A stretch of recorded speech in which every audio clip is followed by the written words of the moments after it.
सभी को जय मसीह की। प्रभु आप सभी को आशीष दे। मुझे आशा है कि आप लोग अच्छे होंगे। प्रभु यीशु मसीह के नाम में हम आप सबका नमस्कार करते हैं। मैं एक वचन शेयर करना चाहता हूँ। भजन संहिता 62 का 1 से लेकर 5 तक मैं पहले पढ़ता हूँ। सचमुच मैं चुपचाप होकर परमेश्वर की ओर मन लगाए हुए, मेरा उद्धार उसी से होता है। सचमुच वही मेरी चट्टान और मेरा उद्धार है, वह मेरा गढ़ है। मैं अधिक न डिगूंगा। तुम कब तक एक पुरुष पर धावा करते रहोगे कि सब मिलकर उसका घात करो। वह तो झुकी हुई भीत या गिरते हुए बाड़े के समान है। सचमुच वे उसको उसके ऊंचे पद से गिराने की सम्मति करते हैं। वे झूठ से प्रसन्न रहते हैं। मुंह से तो वे आशीर्वाद देते हैं, पर मन में कोसते हैं।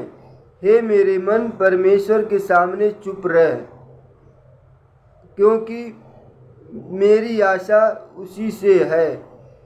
परमेश्वर का वचन आज हमको आपको इस तरह से बता रहा है कि हे मेरे मन, परमेश्वर के सामने चुप रह, क्योंकि मेरी आशा उसी से है।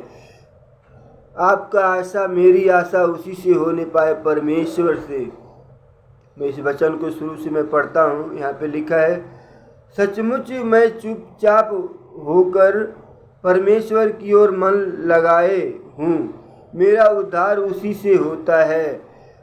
हमको चुपचाप रहना है, क्योंकि उद्धार परमेश्वर की ओर से है और कहीं से नहीं है। यहाँ पे लिखा है, सचमुच मैं चुपचाप होकर परमेश्वर की ओर मन लगाए हूँ, मेरा उद्धार उसी से होता है। मेरे प्रिय भाई बहनों, मैं बता दूं कि जितने भी यीशु मसीह के ऊपर विश्वास करते हैं, उनके ऊपर मन लगाते हैं, उनके वचनों पे चलते हैं, उनके वचन को सुनते हैं, पढ़ते हैं, उनके गीतों को गाते हैं, मैं उन लोगों को बताना चाहता हूँ। यहाँ पे लिखा है कि मेरा उद्धार उसी से होता है। आपका मेरा उद्धार उसी से होता है। और लिखा है, सचमुच वही मेरी चट्टान और मेरा उद्धार। सचमुच वही है, इसमें कोई दो राय नहीं है, उसमें कोई जो है समझौता नहीं। सचमुच वही है। यहाँ पे लिखा, साफ साफ लिखा है कि सचमुच वही मेरी चट्टान और मेरा उद्धार है, वह मेरा गढ़ है और अधिक न डिगूंगा।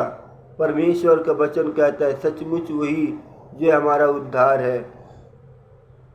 तुम कब तक एक पुरुष पर धावा करते रहोगे कि सब मिलकर उसका घात करो। वह तो झुकी हुई भीत या गिरते हुए बाड़े के समान है।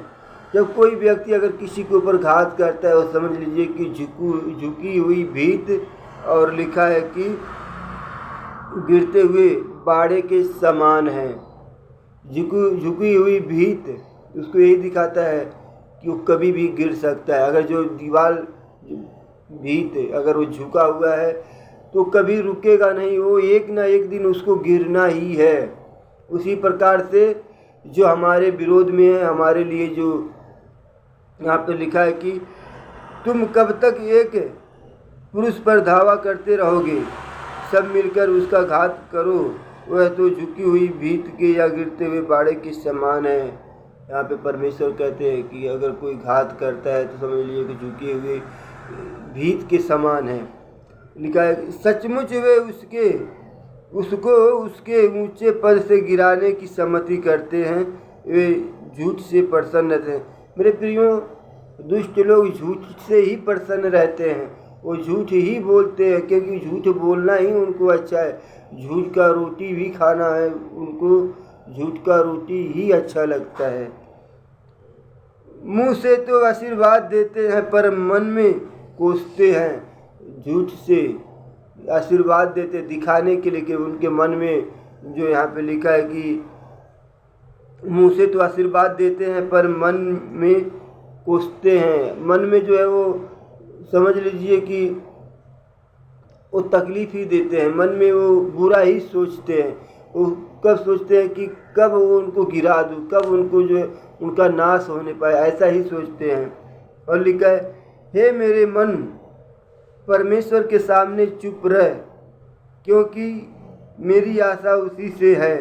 परमेश्वर के सामने चुप होने पाए। मेरे जीवन में, आपके जीवन में शत्रु हमारे ऊपर धावा देगा, हमारे ऊपर धावा बोलेगा, झुकी हुई भीत के समान हमको समझेंगे, लेकिन परमेश्वर जो है हमको झुकी हुई भीत नहीं है। हम झुकी हुई भीत तो दुष्ट हो जाएंगे, क्योंकि वो कभी भी गिर सकते, हमको नहीं गिरने देंगे।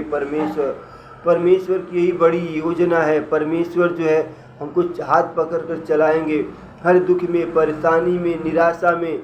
हमको क्या करना है, यहाँ पे लिखा है कि सचमुच मैं चुपचाप होकर परमेश्वर की ओर मन लगा, परमेश्वर के सामने चुपचाप रहने पाए, उनके ही ओर मन लगा नहीं पाए। और लिखा है कि यहाँ पे लास्ट में मैंने पढ़ा, हे मेरे मन परमेश्वर के सामने चुप रह, क्योंकि मेरी आशा उसी से है। मेरी आशा, आपकी आशा परमेश्वर से होने पाए। परमेश्वर ही हमारा उद्धार करता है, वही हमारा छुटकारा देने वाला है, बीमारी से चंगाई करने वाला है। परमेश्वर हाथ पकड़ के चलाने वाला है। हम परमेश्वर की ओर देख नहीं पाए, परमेश्वर हमको चलाएंगे, हाथ पकड़ कर चलाएंगे हर मुसीबत में, हर परेशानी में। हम जो है हमारे जीवन में परमेश्वर आशीष देंगे। परमेश्वर इन वचनों के द्वारा आप सभी को आशीष देने पाए, इस वचन को सुनने पाए। जितने भी वीडियो मैं अपलोड करता हूँ उस वचन को सुनने पाए, परमेश्वर सभी को आशीष देने पाए। इस वीडियो बनाने का मकसद जो है यही है, परमेश्वर का वचन आप तक पहुँचने पाए। जितने भी लोग यीशु मसीह के ऊपर विश्वास करते हैं, परमेश्वर आशीष देने पाए। सभी को परमेश्वर इन वचनों के द्वारा आशीष दे। सभी को गॉड ब्लेस यू। जय मसीह की। आमीन।